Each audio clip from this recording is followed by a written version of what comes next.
but Havlicek steals it. Havlicek stole the ball. Down goes Frazier. Down goes Frazier. Down goes Frazier. United to Amici. Amici powers in.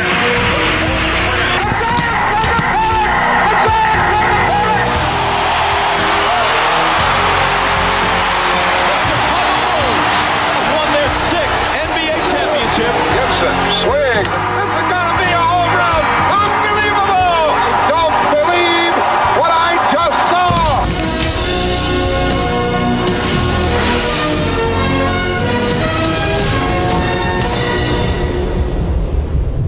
Hello, I'm Chris Fowler for Sports Century. When he was about 7, Shaquille O'Neal switched superheroes from the Incredible Hulk to Superman because the S on his new role model's chest matched his own first initial. In a later life, O'Neal put Superman's logo on the headlights of his Mercedes and the front door of his Beverly Hills home. For all his celebrity, the 7-1 Miami center is still searching for recognition, if not love. And who better to identify with than the Ubermensch, who, legend tells us, is faster than a speeding bullet, more powerful than a locomotive. It's a bird, it's a plane. No, wait, it's Shaq Man.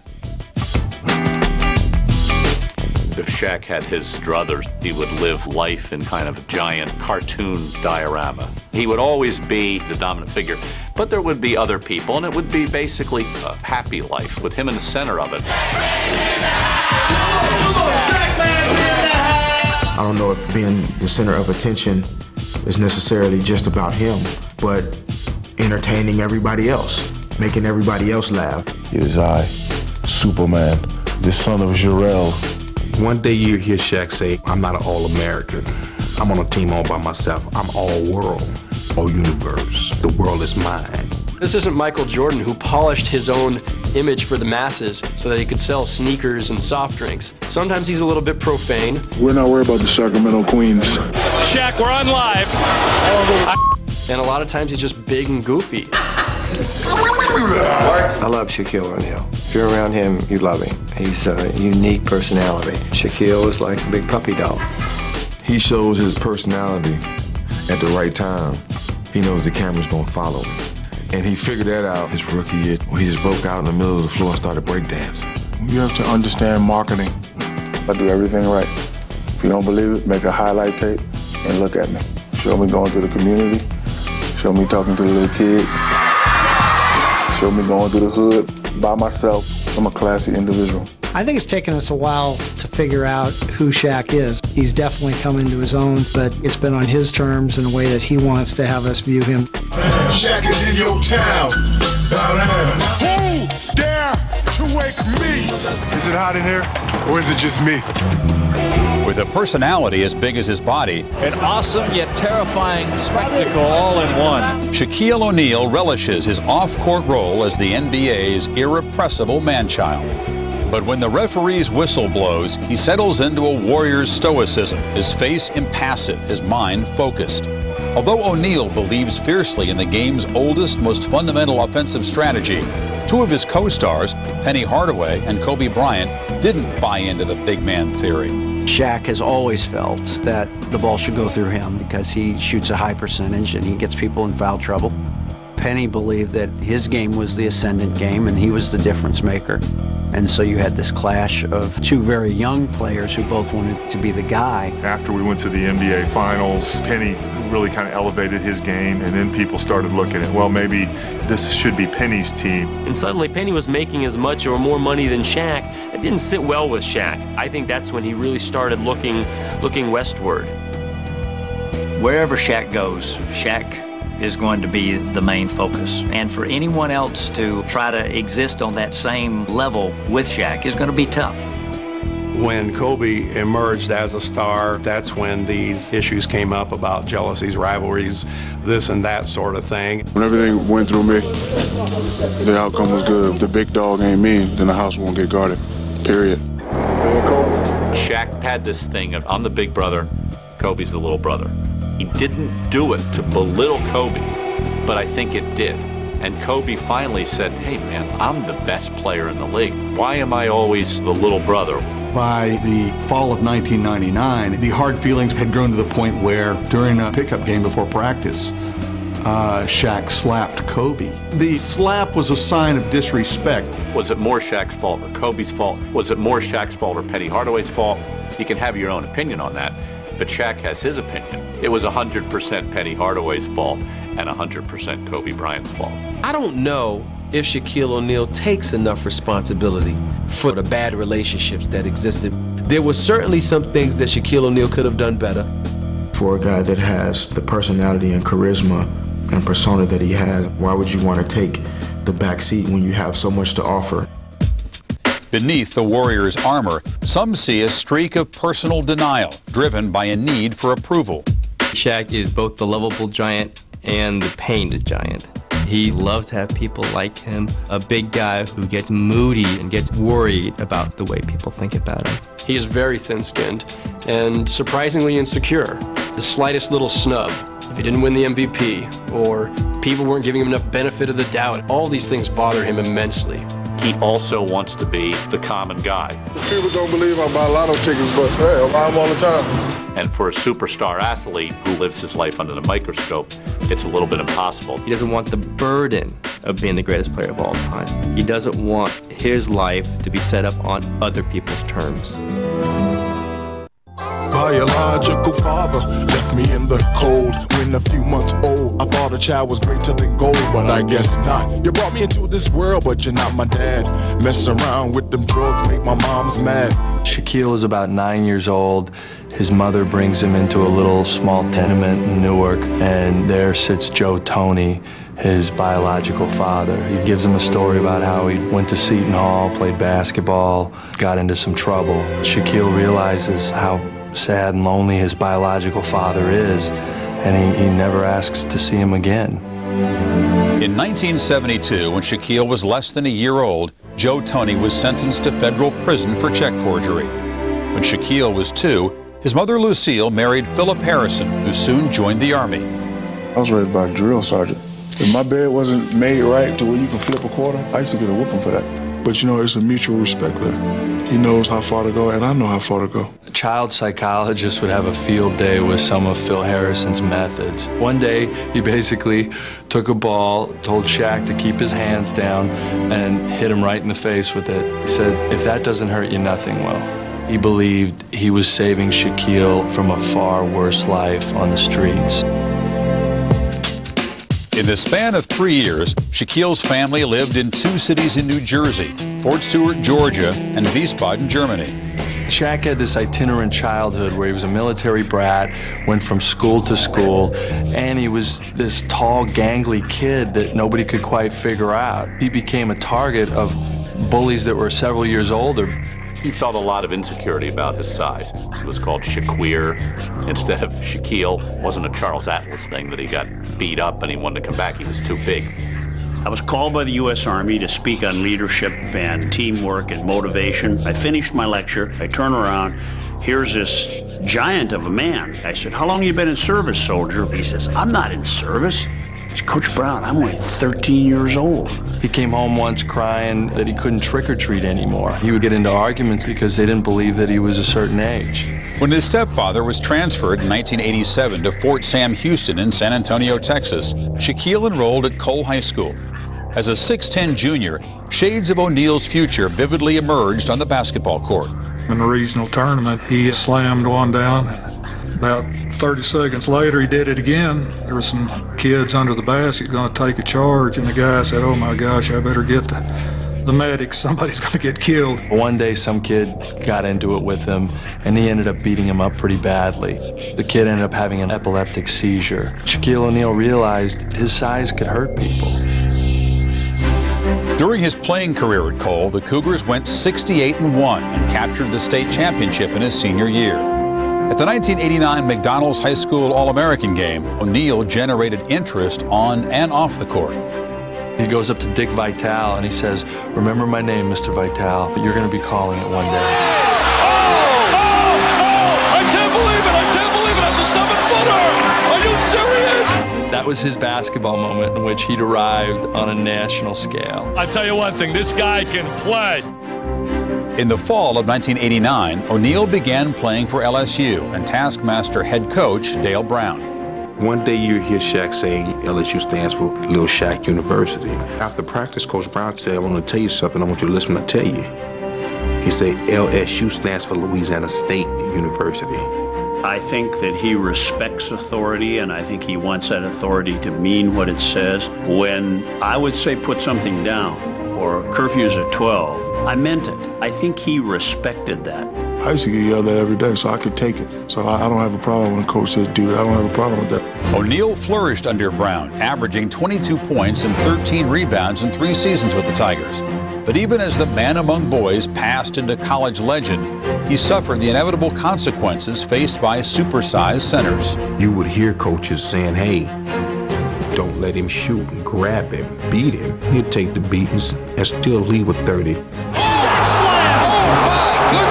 When the bully side came out of him and he started being more aggressive and started attacking, people started to tell their coaches, he's too big, he's too strong, he's too fast, he jumps too high.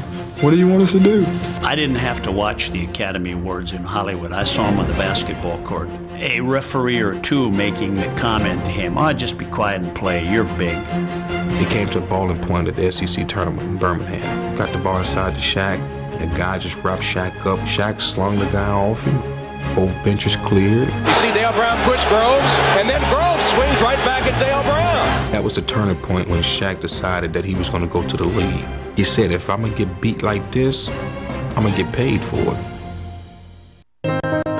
With the first pick in the 1992 NBA draft, the Orlando Magic selects Shaquille O'Neal from Louisiana State University. We knew right then that we had something, and that was hope, that we could win every game moving forward.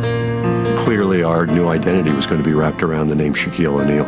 The popularity of the team multiplied. They couldn't go through airports. He was too popular. There was too much of a commotion. Team mayor, please have an autograph, please. Pull into a hotel at 2 o'clock in the morning, and there are just hundreds of people waiting outside your hotel. You know, hey, you play with Shaquille O'Neal. Can you get me Shaq's autograph?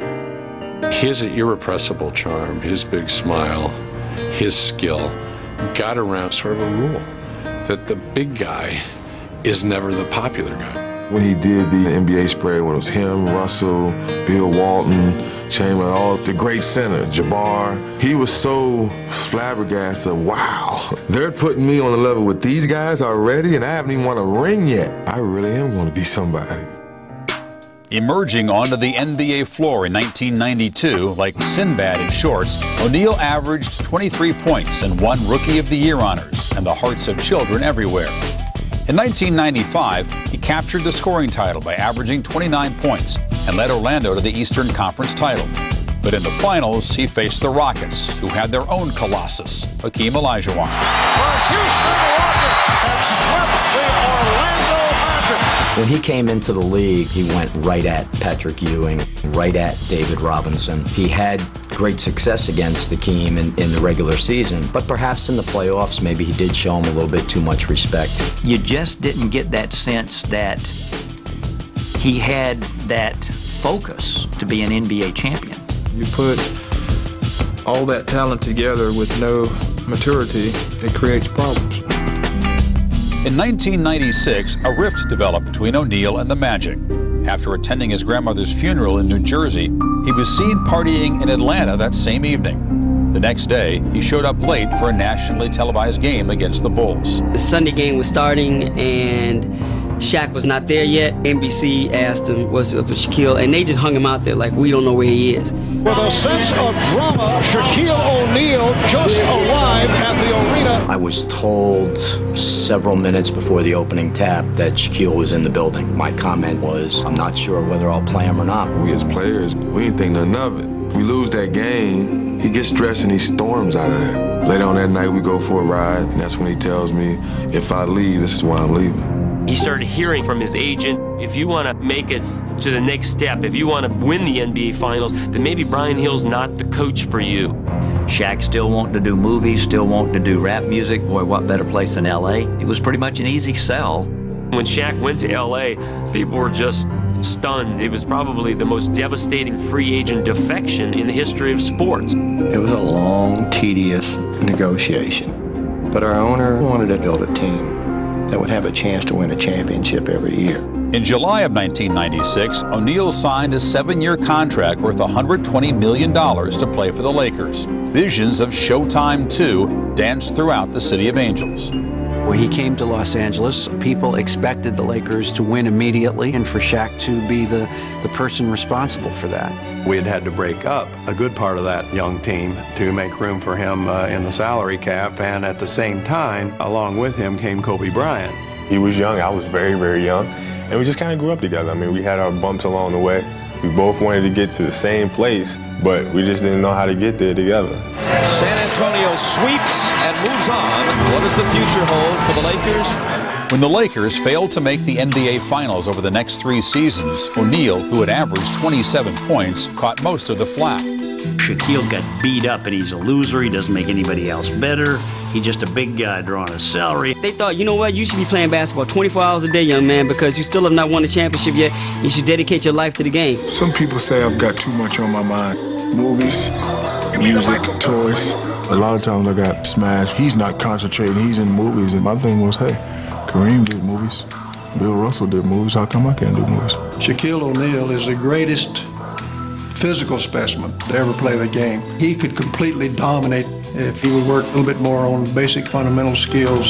He's missed 10 consecutive free throws. But he doesn't feel it's necessary. I've won on every level except college and on the NBA level. So he made that misfortunate quote, but that was really starting to brand him. Every year that went by, his legacy was becoming the answer to a joke. This is a team that is talented, it's young, it's on the verge. In June of 1999, the Lakers hired a new head coach, Phil Jackson, who won 6 NBA championships with Chicago and Michael Jordan. When Phil first got there, he was just trying to explain stuff to Shaq, and it wasn't getting through, so he had to yell at Shaq. If you see your general stand strong, then you're going to stand strong. My father was a drill sergeant. He used to drill me every day. When I left him, I went to Coach Dale Brown, who did the same thing. I really got it when I met Phil. I felt like Shaquille was not ever playing up to the level that he had reached in '94. Had some injuries. I thought that he was sitting there waiting to have his game activated. Go ahead, either rob or Rick side, go corner, go directly into Shaq. Where Phil Jackson truly succeeded with Shaq was not so much in getting him to play a different game, but in getting him to focus on his game. In the 1999-2000 season, the underachieving center played with magnum force, averaging 14 rebounds and a league-best 30 points, good enough for the MVP. Even more important, Jackson, the Zen master, seemed to have created a current of positive energy between his 2 distant stars, O'Neal and Kobe Bryant. One of the defining moments of that season ended up being in Game 7 of the Western Conference Finals, where they're making this incredible comeback from 15 down. In the midst of that run, Kobe dribbles up toward the top of the key, pulls up to what we think is going to be a jump shot. And I grabbed it and I was up real high, and I dunked it. You see me pointing up to my wife and my son. He knows I'm Superman and he thinks I can really fly. Kobe's down the middle. He's in deep. Throws to Shaq. Slam dunk. The Lakers lead by 6. That alley-oop at the end just symbolized where they had come. Kobe could have taken that shot, but he saw the corner of his eye. Shaquille had a better shot if he could just get the ball to him. They have achieved something here on their own floor that seemed impossible. After defeating the Trailblazers, the Lakers beat the Pacers in 6 games to win their first NBA championship in 12 seasons. O'Neal scored at least 40 points 3 times against Indiana. He's won the championship, and he has won the admiration of the basketball world. Look at the tears running down his cheeks. That was absolutely the most emotional that I had ever seen Shaquille O'Neal. He was almost in a daze. Thrilled me to death to be there for that first NBA championship. They said you couldn't do it. Now the monkey's off your back. The MVP of the regular season, the MVP of the All-Star game, and the MVP of the finals, Shaquille O'Neal. For Shaq, it put a lot of things to rest. A lot of the critics that may have said he'd never won at any level. That's something I think that took a big burden off of him. No sooner had they won that championship and set off to have another season, Shaq was not in shape. He got into injuries. Kobe's ambition took over, and all of those problems came back. and threatened to rupture every relationship on that team. His injuries healed, O'Neal joined Bryant, and despite their fractured relationship, they managed to play well enough together to win 2 more championships. Can you dig it? But in 2003, a toe injury hampered O'Neal through most of the campaign as the Lakers failed to reach the conference finals. The next season, renewed acrimony between O'Neal and Bryant was publicly played out like a soap opera. I don't give a who scores the most points. I don't give a who's getting the most media attention. He said what he said, I said what I said, we put it behind us, we move on. Infighting, injuries, and inconsistency all foretold the death of a dynasty. But the Detroit Pistons have just shocked the Los Angeles Lakers. 3 days after being upset in 5 games by the Pistons in the finals, Phil Jackson was told by the Lakers owner Jerry Buss his contract would not be renewed. The moment Phil Jackson was not retained, Shaquille knew that his days in Los Angeles were numbered. What sets Phil Jackson apart from other coaches is his consistency. Nothing phases him. When they got rid of Phil, I was very upset, and I knew that they were going to start making changes. Changes that I didn't want to be a part of. He felt that Kobe Bryant was behind closed doors just pulling strings to get rid of everybody. The Lakers organization made a commitment to Kobe Bryant, and Shaq felt that, he understood that. So right then, he wanted to go. He wanted to go somewhere where he was going to be appreciated and respected. Shaq has a need to be liked. He needed a new place to be the new popular kid in class.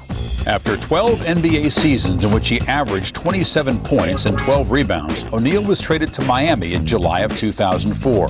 One of his early public statements to Heat fans amounted to a solemn promise there would be no repeat of the Kobe Wars.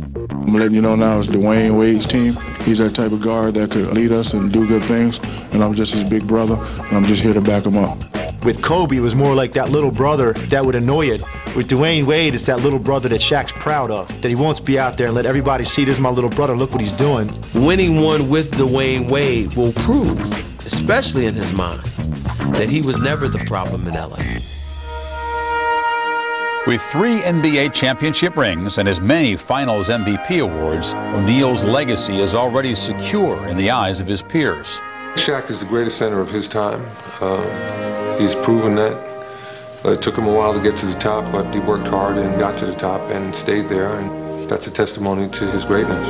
He has his size and his stature, but he still can handle the ball. He still can reverse layup. He still can jump hook. He understands the game, which is most impressive to me at his size, where he doesn't really have to. In 25 years, I don't think there'll be any more players my size. I think they'll be tall, but I don't think they'll be this big, this sexy, this defined. I'm the last of my breed. On December 26, 2002, Shaquille O'Neal married Shawnee Nelson, who was pregnant with their 3rd child. The following Valentine's Day, in an exclusive Beverly Hills restaurant, he donned an apron and a chef's hat emblazoned with Chef O'Neal and cooked a 6-course dinner in honor of his new bride. The fare included Alaskan king crab legs, ribeye steak, roasted lamb, and chicken.